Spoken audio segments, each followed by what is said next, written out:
মেঘ ঘেরা সকালের শুভেচ্ছা সবাইকে। রোজকার মতো আজকেরও চলে এসেছি আমি ঠাকুর ঘরে। দেখো আজকের এই ফুলগুলো ফুটেছে। আজকে ঠাকুর ঘরে আমার অনেক কাজ। আজকে যেহেতু অমাবস্যা শেষ হয়ে গেছে, এসব ঠাকুর সব ভালো করে এই যে চাপা দেওয়া আছে, এই চাপাগুলো খুলতে হবে, ভালো করে মুছতে হবে। যাদের স্নান করানো তাদের স্নান করাতে হবে।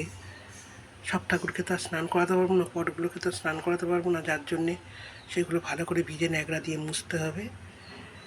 এগুলো করে মালা গেঁথে আমি তোমাদের সাজিয়ে ঠাকুরঘর সাজিয়ে তোমাদের দেখাচ্ছি। ঠাকুরঘর পরিষ্কার করা হয়ে গেছে।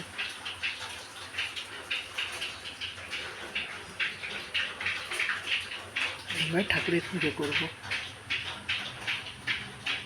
আমার ঠাকুরঘর সাজানো হয়ে গেছে, তোমরা দেখে বলো কিরম হয়েছে।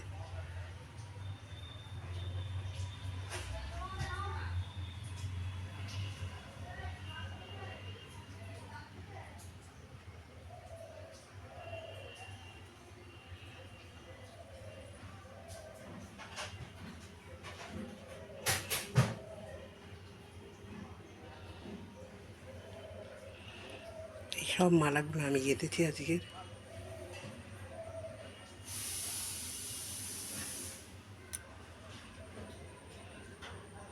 শুভ সকাল।